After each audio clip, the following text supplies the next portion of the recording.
हे भगवान, ये लकड़हारे का जीवन भी कितना दुखदाई होता है। लकड़हारा इतना बोलता है कि तभी कोई लकड़हारे की आवाज को दोहराता है। हे भगवान, ये लकड़हारे का जीवन भी कितना दुखदाई होता है। लकड़हारा आश्चर्यचकित हो जाता है और इधर उधर देखने लगता है। उसे आसपास कुछ भी दिखाई नहीं देता। हैं? यहाँ तो कुछ भी नहीं है। लगता है दुख कुछ ज्यादा ही है। अब मेरे कान भी बज रहे हैं। हे भगवान। लकड़हारे के इतना बोलते ही फिर से कोई उसकी बातों को दोहराने लगता है। हैं? अरे कौन है जो मेरी नकल कर रहा है? सामने आओ मेरे। कौन है? लकड़हारे के इतना बोलते ही एक तोता उसके सामने आया जो इंसानी भाषा में बात कर रहा था। अरे तो तुम इंसानी भाषा कैसे बोल सकते हो? हैं? क्यों नहीं बोल सकता? मैं एक राजकुमार का तोता हूँ। कुछ दिन पहले मैं राजकुमार के साथ जंगल भ्रमण के लिए गया था। तभी तेज हवाएं चलने लगी और तूफान जैसा वातावरण हो गया। सब तरफ कोहरा सा छा गया था, जिस कारण से मैं बिछड़ गया हूँ। क्या आप मुझे अपने साथ अपने घर ले चलोगे? आप जो भी दोगे मैं उसी को खाकर अपना गुजारा कर लूंगा। लकड़हारे को तोता बहुत पसंद आया और उसकी ओर देखकर बोला, गुजारा कर लोगे? हाँ हाँ, क्यों नहीं। आज से तुम मेरे साथ ही रहना, ठीक है? चलो। लकड़हारे के इतना बोलते ही तोता उड़ते हुए लकड़हारे के कंधे पर आकर बैठ गया। लकड़हारा खुशी से उस तोते को लेकर अपना घर आ गया। लकड़हारे की पत्नी उस तोते को देखकर बहुत खुश हो जाती है। तब लकड़हारे ने अपनी पत्नी को सारी बात बताई।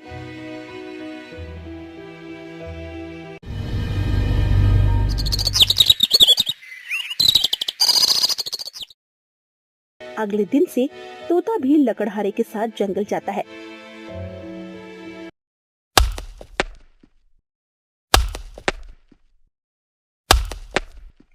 लकड़हारे को लकड़ी काटते काटते बहुत जोरों की प्यास लगी और प्यास की वजह से वो तड़पने लगा। तभी तोता बोला, मालिक, क्या हुआ मालिक आपको? अब क्या बताऊं मेरे तोते, मुझे बहुत बहुत प्यास लगी है और हमारे पास पीने को पानी नहीं है। लगता है कि बिन पानी मैं मर ही जाऊंगा। क्या तुम मेरी कुछ मदद कर सकते हो? हाँ मालिक, आसपास कोई नदी या तालाब है कि नहीं, मैं पता लगा कर आता हूँ। तोता इतना बोलकर उठ जाता है। तोता कुछ समय बाद अपने मालिक के पास आकर बोलता है, मालिक, पास में ही एक तालाब है। आप मेरे साथ चलिए और वहाँ से पानी पी लीजिए। तोते की बात सुनकर लकड़हारा तोते के साथ तालाब की तरफ चला जाता है।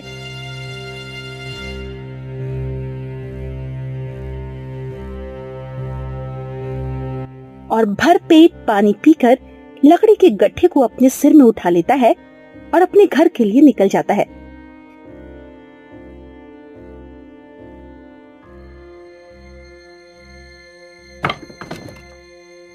हे भगवान, आखिर कब तक मुझे ये लकड़ी काट कर आधे पेट में ही सोना पड़ेगा? क्या मेरे भाग्य में यही लिखा है? क्या हमें कभी स्वादिष्ट खाना नसीब नहीं होगा?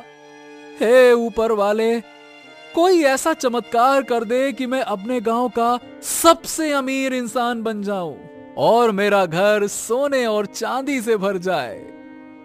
लकड़हारे की बात सुनकर उसकी पत्नी बोली, अजी, आप क्या पूरे दिन यही बातें बड़बड़ाते रहते हो? भगवान जिसे जितना देना चाहता है उसे उतना ही मिलता है। हमें जितना मिल रहा है उतने में हमारा गुजर बसर तो हो ही जाता है।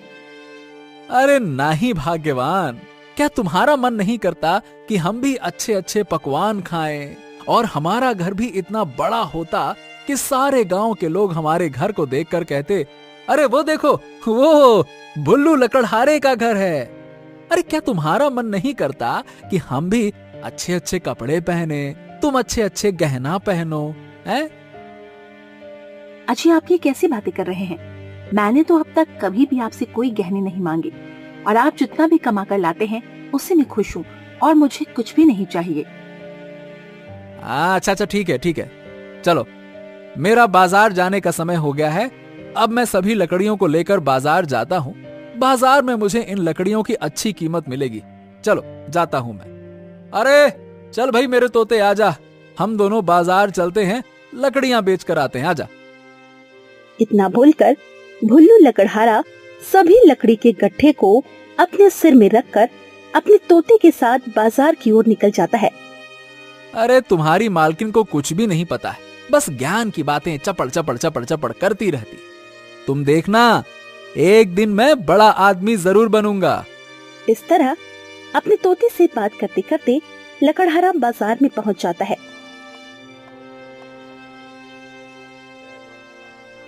आइए आइए आइए आइए भैया, आओ भैया, आओ, आ जाओ जाओ, आइए आइए आइए, सूखी सूखी लकड़ियां लेकर जाइए, आइए आइए। ए भैया, ये इस वाली लकड़ी के गट्ठे की कीमत क्या है? ये बड़ा वाला? हाँ, ये लकड़ी का गट्ठा भैया 15 रुपए का है। 15 रुपए का? ये तो बहुत ज्यादा है। अरे इतने में तो पूरे 3 लकड़ी के गट्ठे आ जाएंगे। 15 रुपए का? हाँ हाँ, तो जाइए यहाँ से, क्यों आए हैं, जाइए 3 लकड़ी के गट्ठे ले लीजिए, काहे को पूछ रहे हैं हमसे, जाइए। लकड़हारे के पास कई लोग लकड़ी खरीदने के लिए आ जाते हैं, लेकिन कोई भी व्यक्ति 5 रुपए से अधिक लकड़ी की कीमत नहीं दे रहा था। तभी तोता बोला, मालिक, अब क्या करें? इस लकड़ी के गट्ठे को तो कोई भी आदमी 15 रुपए में लेने को तैयार ही नहीं हो रहा। हे भगवान, क्या मुझे आज फिर से ये सारी लकड़ी के गट्ठे 5-5 रुपए में ही बेचना पड़ेगा? क्या बोलूं? लकड़हारा इतना बोला ही था, तभी एक और व्यक्ति आ जाता है और पूछने लगता है, अरे भाई, इस लकड़ी को कितने पैसे में दे रहे हो? भैया, ये बड़ा वाला लकड़ी का गट्ठा 15 रुपए का और बाकी के गट्ठे 5-5 रुपए में दे दूंगा। अरे नहीं नहीं भैया, बहुत महंगे दाम बता रहे हो हैं? मैं तो इन तीनों गट्ठों की कीमत सिर्फ 15 रुपए ही दूंगा, देना हो तो बताओ। अब क्या करूं, इन सभी लकड़ियों को 15 रुपए में दे देता हूं, कम से कम 15 रुपए ही मिल जाएंगे।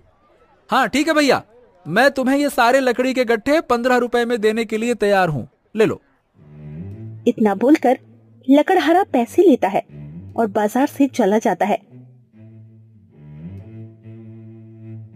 क्या करूं क्या करूं क्या करूं, कैसे बड़ा आदमी बनूं? ये रोज रोज जंगल से लकड़ी काट कर बेचना मुझे बिल्कुल भी अच्छा नहीं लगता। आप चिंता मत कीजिए मालिक, आप एक दिन बड़े आदमी जरूर बनेंगे। इस तरह आप हिम्मत मत हारिए। कल से हम जंगल के और अंदर जाएंगे और कीमती पेड़ को काटेंगे, जिससे हमें अधिक धन की प्राप्ति होगी। तोते की बात को लकड़हारा ध्यान से सुनता है। लकड़हारे को भी तोते की बात सही लगी। कुछ देर में लकड़हारा घर पहुंच जाता है।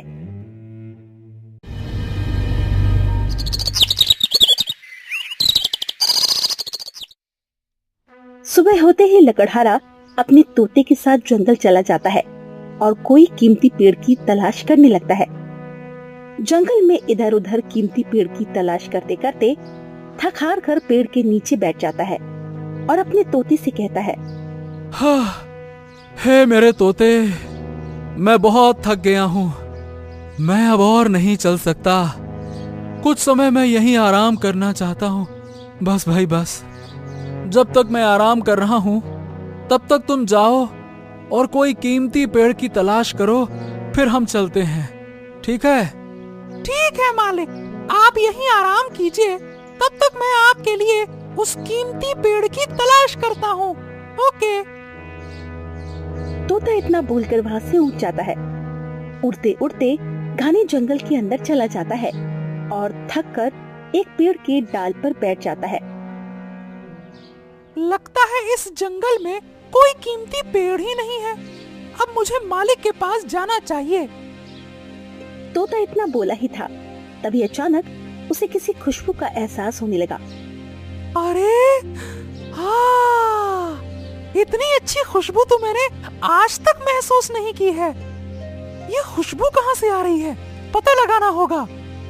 तोता इतना बोलकर खुशबू के दिशा की ओर बढ़ने लगा। कुछ ही समय में तोता उस जगह पर पहुंच जाता है। उसने देखा कि वो खुशबू एक पेड़ से निकल रही है।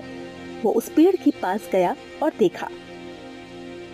लगता है कि ये पेड़ बहुत ही कीमती है, जिससे रहस्यमयी खुशबू निकल रही है। चलो मालिक के पास जाता हूँ और उन्हें बताता हूँ। तोता इतना बोलकर अपने मालिक लकड़हारे के पास आकर उस पेड़ के विषय में बताने लगता है।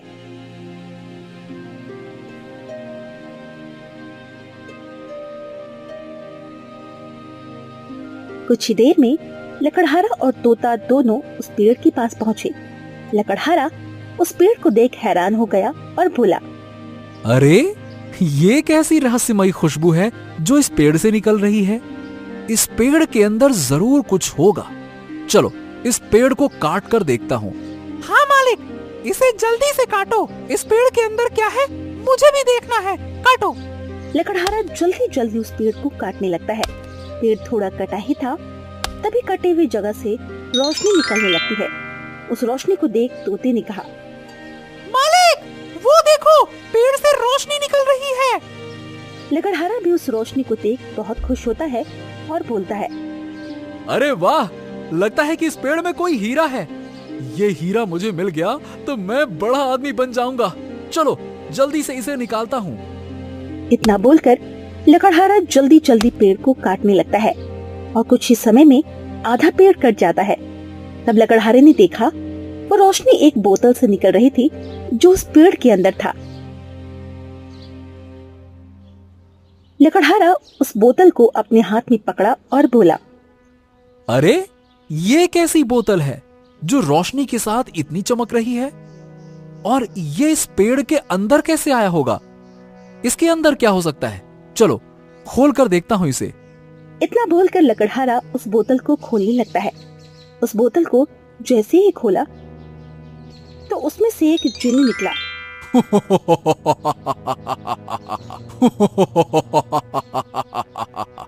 ये जिन करेगा आपकी खिदमत, बदल जाएगी आपकी किस्मत। हाजिर है मौका बेहतरीन, पूरी होगी आपकी मुरादें तीन। मुझे मत मारो, मैंने कुछ नहीं किया। मुझे मत मारो, मुझे माफ कर दो। जो हुक्म मेरे आका, मैं आपका गुलाम हूँ, मैं आपको नहीं मार सकता। लकड़हारा और तोता चौंक जाते हैं और जिन की ओर हैरत भरी नजरों से देखने लगते हैं। गुलाम? वो भी मेरे? तुम मेरे गुलाम हो? जी मेरे आका, मैं आपका गुलाम हूँ। आप मुझसे अपनी कोई 3 ख्वाहिशें पूरी करवा सकते हैं, बताइए।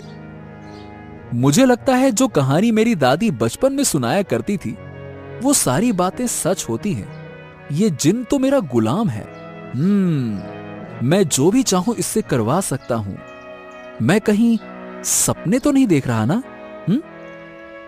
लकड़हारा ये सब सोचते हुए ख्यालों में खो जाता है। तभी तोता उसके पास आया और बोला, मालिक, मालिक, आप किन ख्यालों में खो गए? आप कोई सपना नहीं देख रहे हो, ये सचमुच का जिन्न है। मांगो कुछ। हाँ, अरे जिन, क्या तुम मेरी सिर्फ 3 ही ख्वाहिशें पूरी करोगे? हाँ आका, मैं आपकी 3 ही ख्वाहिशें पूरी कर सकता हूँ। बोलिए, आपकी क्या ख्वाहिशें हैं? लकड़हारा कुछ कुछ सोचने लगता है। क्या मांगूं, क्या मांगूं? हाँ, जिन, मेरी पहली ख्वाहिश ये है कि मेरा घर इतना बड़ा और सुंदर हो जाए जैसे किसी राजा का घर हो, और पूरे राज्य में मेरे घर जैसा किसी का घर ना हो। जो हुक्म मेरे आका, मैं आपकी पहली ख्वाहिश पूरी कर देता हूँ। इतना बोलकर जिन तुरंत अपने जादू से लकड़हारे का घर बहुत बड़ा और सुंदर बना देता है, जैसे वो राजा का महल हो। हे मेरे आका, मैंने आपका घर राजा महाराजा के जैसे आलीशान बना दिया है। मांगिए आका, आपकी दूसरी ख्वाहिश क्या है? लकड़हारा सोचने लगता है। उसे कुछ समझ में नहीं आता कि वो जिन से दूसरी ख्वाहिश में क्या मांगे। तभी लकड़हारा बोलता है, बना दिया? अरे वाह जिन, दूसरी ख्वाहिश तो अभी मुझे समझ में नहीं आ रही है। मैं अपनी दूसरी ख्वाहिश अभी नहीं मांग सकता, मैं सोचकर तुम्हें बताऊंगा। ठीक है मेरे आका, जैसी आपकी मर्जी। आप बाद में सोचकर अपनी दूसरी ख्वाहिश मुझे बता देना। अब आपके पास सिर्फ 2 ही ख्वाहिशें बची हैं।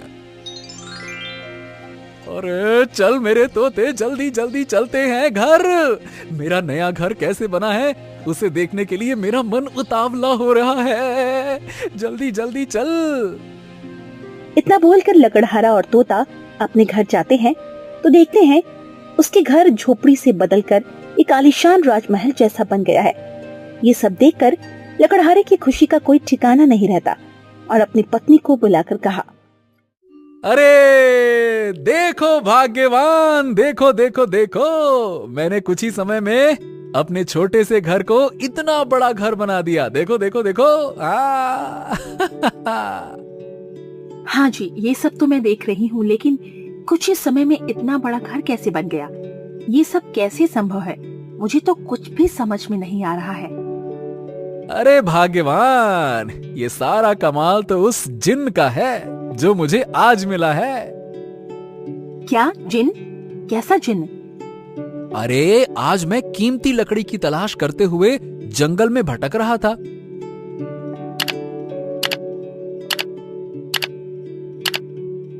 लकड़हारा पूरी कहानी अपनी पत्नी को सुनाने लगता है।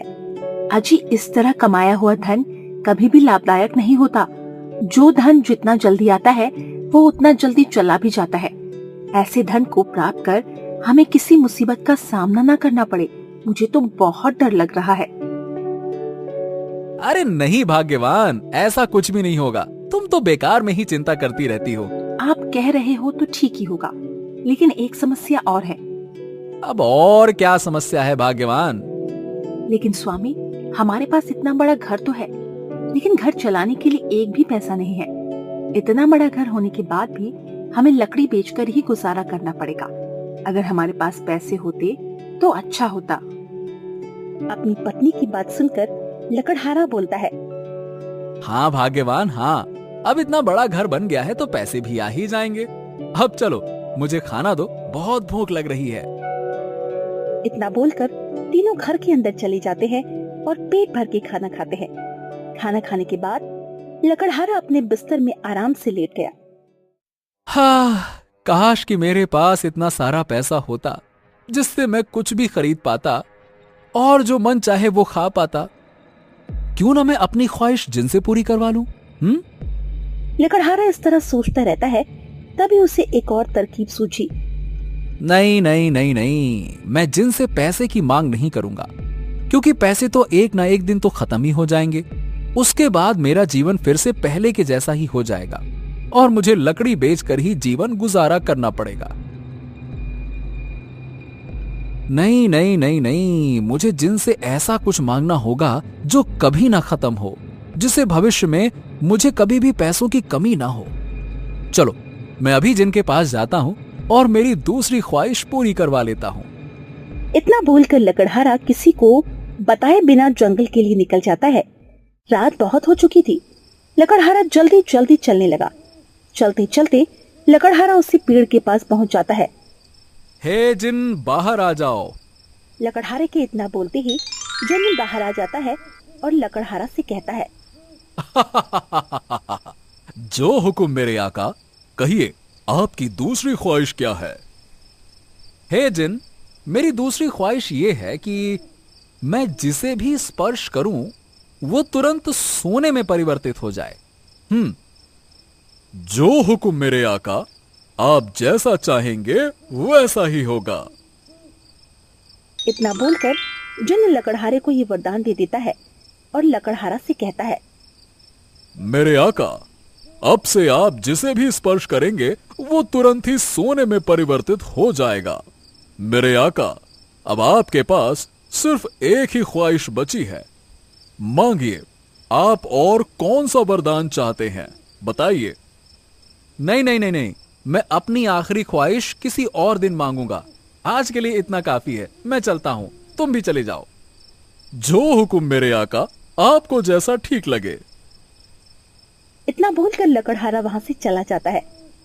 आहा, अब तो मैं जिसे भी स्पर्श करूंगा वो सोने में परिवर्तित हो जाएगा। अब तो मैं सभी वस्तुओं को स्पर्श करके उसे सोने में परिवर्तित कर दूंगा, फिर उसे बेचकर खूब पैसे कमाऊंगा।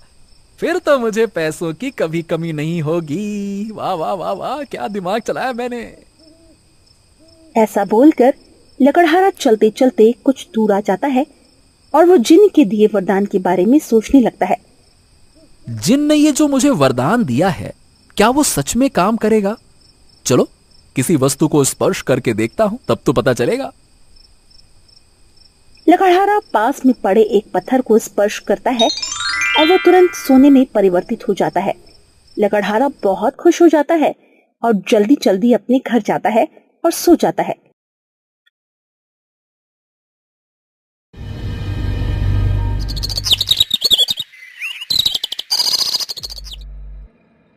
भाग्यवान, जल्दी से मेरे लिए खाना लेकर आओ, बहुत भूख लग रही है। कुछ देर में लकड़हारे की पत्नी खाना लाती है और अपने पति को परोसती है।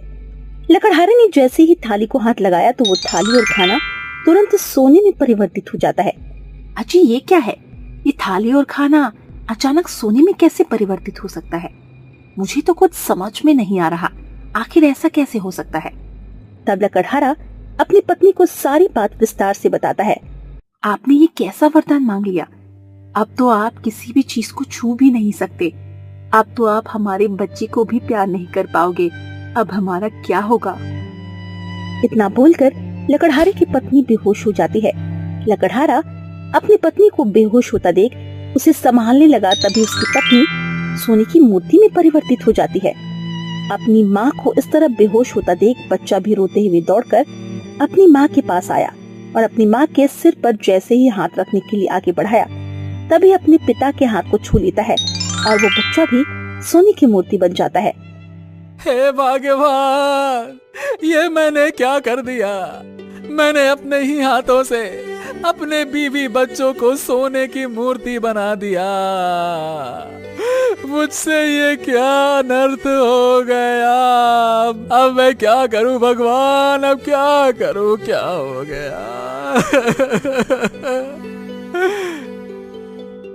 लकड़हारा ऐसा बोलकर रोने लगता है। तभी तोता बोला, मालिक, जिस जिन ने आपको ये वरदान दिया है, हमें उसी के पास जाना चाहिए। शायद इसका कुछ उपाय मिल जाए। हाँ हाँ मेरे तोते, मैं अभी उस जिन के पास जाता हूँ और इस वरदान को वापस लेने को कहता हूँ। इतना बोलकर लकड़हारा और तोता तुरंत जिन के पास गए और सारी बात बताई।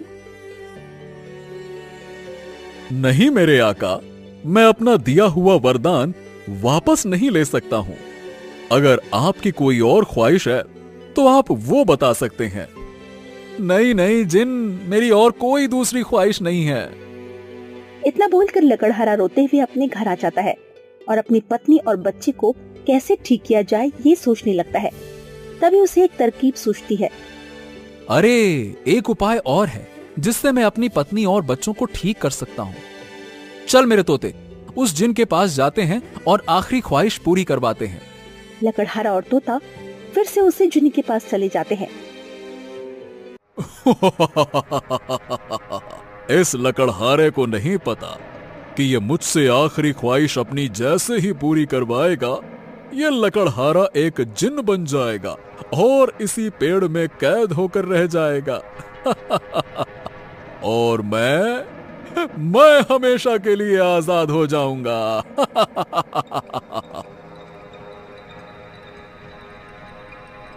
ये सब सुनकर लकड़हारे के होश उड़ जाते हैं। हे भगवान, अब मैं क्या करूं? यदि मैं इससे तीसरी ख्वाहिश मांगूंगा तो मैं इसी की तरह इस पेड़ में कैद हो जाऊंगा और मेरी पत्नी और बच्चे को मैं ठीक भी नहीं कर पाऊंगा। काश मैं ज्यादा लालच नहीं करता तो आज मुझे ये दिन नहीं देखना पड़ता। अब मैं अकेला क्या करूंगा? इससे अच्छा तो मैं खाई में कूदकर अपनी जान ही दे देता हूँ, बात ही खत्म हो जाएगी। इतना बोलकर लकड़हारा खाई में कूदकर जान देने के लिए जाने लगता है। तोता उसे रोकने की बहुत कोशिश करता है, लेकिन लकड़हारा रुकने का नाम नहीं ले रहा था। थक हार कर तोता एक पेड़ के डाल पर बैठ जाता है। उसी पेड़ पर दो विचित्र पक्षी बैठे थे जो पति पत्नी थे। क्या हुआ स्वामी, आप किस ख्याल में डूबे हुए हो? क्या बताऊं प्रिय, इस इंसान को देखो जो मरने के लिए खाई की तरफ जा रहा है। कुछ दिन पहले उसे एक जिन्न मिला। इस तरह नर पक्षी अपनी पत्नी से सभी बातों को बता देता है। दोनों पक्षी की बातों को तोता भी सुन रहा था। स्वामी, क्या इस लकड़हारे की पत्नी और बच्चों को पुनः ठीक करके जिन्न के वरदान को नष्ट नहीं किया जा सकता क्या? सबको ठीक किया जा सकता है। इसके लिए उस लकड़हारे को संजीवनी बूटी के कुछ पत्तों को लाकर 3 बार माथे पर स्पर्श करना होगा। इसके बाद उस लकड़हारे की पत्नी और बच्चे पुनः ठीक हो जाएंगे और जिन्न का वरदान भी नष्ट हो जाएगा। लेकिन स्वामी, ये संजीवनी बूटी का पत्ता कैसे मिलेगा? प्रिय, जंगल के पूर्व दिशा की ओर एक बहुत बड़ी गुफा है और उसी गुफा के अंदर एक तालाब है जिसमें ठीक बीच में संजीवनी बूटी का पौधा है। स्वामी, ये तो अच्छी बात है। अब तो ये लकड़हारा संजीवनी बूटी के पत्ते को लाकर आसानी से अपनी पत्नी और बच्चियों को बचा सकता है। ये लकड़हारा फालतू में मरने जा रहा है। लेकिन इसमें ज्यादा खुश होने वाली कोई बात नहीं है। अरे आगे तो इसमें ज्यादा मुसीबत है। क्या आगे और मुसीबत है? आगे क्या होगा स्वामी, जल्दी बताओ। मुझे आगे क्या होगा ये जानने की इच्छा हो रही है, कृपया जल्दी बताओ। दोनों पक्षियों की बातें तोता ध्यान से सुन रहा था और वो भी आगे क्या होगा ये जानना चाहता था। उस गुफा में एक बहुत बड़ा मायावी दानव रहता है जो संजीवनी बूटी का रखवाली करता है। उस मायावी दानव के रहते संजीवनी बूटी को कोई हाथ भी नहीं लगा सकता। स्वामी, इसका मतलब ये है कि अगर लकड़हारे को संजीवनी बूटी चाहिए तो उसे उस मायावी दानव को हराना होगा। हाँ प्रिय, तुम सही समझी। स्वामी, अगर कोई उस मायावी दानव को हराना चाहे तो कैसे हरा सकता है? क्या उसे हराना संभव है? हाँ प्रिय, अगर कोई उसे हराना चाहे तो अपनी चतुराई और अच्छी सूझबूझ से हरा सकता है। तोता ये सब सुनकर तुरंत लकड़हारे के पास जाता है और सभी बात को बताता है। क्या सच में मैं अपनी पत्नी और बच्चे को पुनः ठीक कर सकता हूँ? अगर ऐसा है तो मैं उस गुफा में जाऊंगा और मायावी दानव का सामना करूंगा। चलो, जल्दी चलो। इतना बोलकर दोनों पूर्व दिशा की ओर चलने लगे। चलते चलते दोनों एक गुफा के पास पहुंचते हैं। मुझे लगता है कि उस विचित्र पक्षी ने इसी गुफा के विषय में बताया था। इसी गुफा के अंदर संजीवनी बूटी का पौधा होगा। हाँ हाँ मालिक, आप सही कह रहे हैं। जल्दी से इसके अंदर चलते हैं, चलिए। इतना बोलकर दोनों उस गुफा के अंदर चले जाते हैं।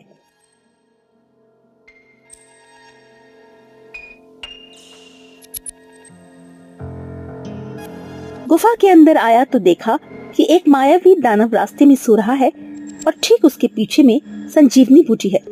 लकड़हारा चुपके से दबे पांव चलने लगता है। तभी उसका पैर एक इंसानी हड्डी में पड़ जाता है, जिसकी आवाज से वो मायावी दानव नींद से जाग जाता है।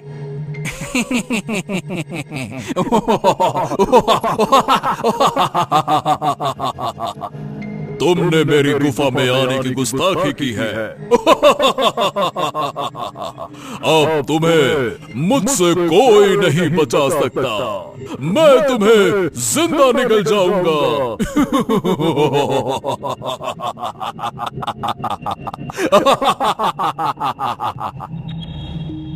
इतना बोलकर मायावी दानव लकड़हारे को पकड़ने के लिए अपना हाथ बढ़ाता है।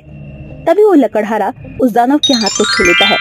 लकड़हारे की छूते ही मायावी दानव तुरंत सोने की मूर्ति में परिवर्तित हो जाता है। ये सब देख तोता बोलता है, अरे वाह मालिक, वाह वाह वाह वाह! इस वरदान का असली उपयोग तो अभी हुआ है। अब जल्दी चलिए मालिक। इतना बोलकर दोनों उस तालाब के पास गए। हाँ, अब तो हमारा रास्ता साफ है। चलो, जल्दी से संजीवनी बूटी के पत्ते तोड़कर लाता हूँ। नहीं मालिक, आप पत्ते को नहीं तोड़ सकते। अगर आप उस पत्ते को हाथ लगाओगे तो वो सोने में परिवर्तित हो जाएगा। आपने देखा ना, अरे हाँ, मैं तो भूल ही गया था।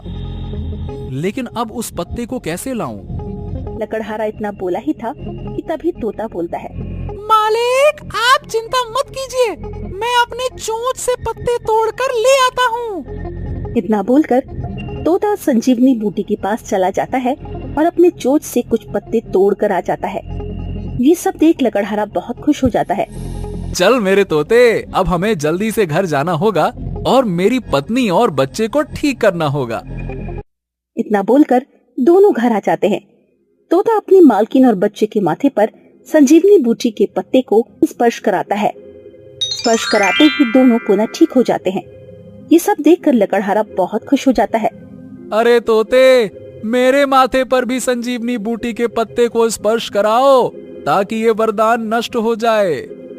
लकड़हारे की बात सुनकर तोता उसके पास जाता है और उसे भी ठीक कर देता है। सभी लोग फिर से एक साथ हो जाते हैं और अच्छे से रहने लगते हैं। लेकिन लकड़हारा ये भूल गया था कि जिन्न का एक आखिरी ख्वाहिश अभी भी बाकी है।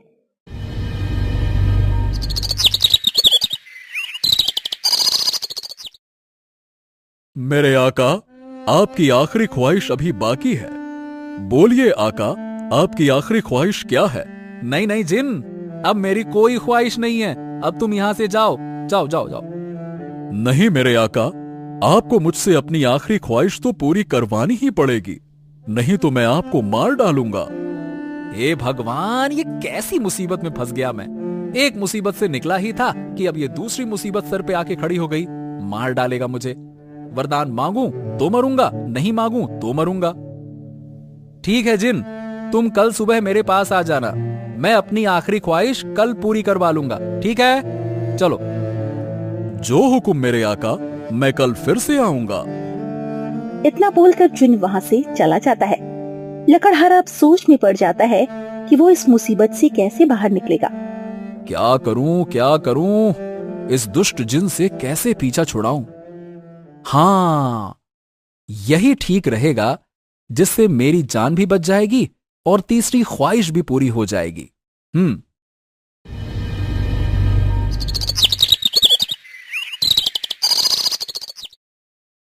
सुबह होते ही जिन फिर से लकड़हारे के पास आया और बोला, बोलिए आका, आपकी आखिरी ख्वाहिश क्या है?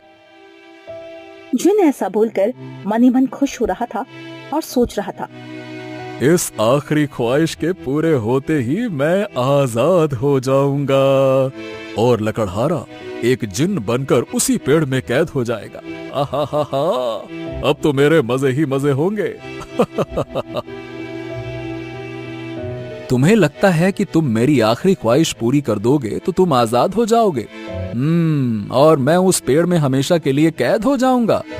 सोचो, अगर मैं तुमसे ऐसा वरदान मांगूं और तुम उसे पूरा ही ना कर पाओ तो? ठीक है जिन, मैं अपना आखिरी वरदान तो मांगूंगा, लेकिन यहां नहीं, तुम्हें मेरे साथ चलना होगा। सभी लोग लकड़हारे के साथ जाते हैं। कुछ ही देर में सभी लोग समुद्र के किनारे पहुंच जाते हैं। किसी को कुछ भी नहीं पता था कि लकड़हारा जिन को लेकर यहाँ क्यों लाया है। तभी लकड़हारा बोलता है, हे जिन, मेरी तीसरी और आखिरी ख्वाहिश ये है कि 100 सालों तक तुम इस समुद्र के लहरों को गिनो। मैं ये जानना चाहता हूं कि ये समुद्र 100 सालों में कितनी बार लहरें मारती है। चलो शुरू हो जाओ। लकड़हारे की ख्वाहिश को सुनकर जिन के पसीने छूट जाते हैं और समुद्र की लहरों की गिनती करने लगता है। सभी लोग अपने घर आ जाते हैं। तभी तोता बोलता है, वाह मालिक वाह, क्या दिमाग लगाया है। जब तक वो जिन अपना वरदान पूरा करेगा, उससे पहले तो आप अपना पूरा जीवन जी चुके होंगे। हाँ मेरे तोते, इसीलिए तो मैंने ये वरदान मांगा।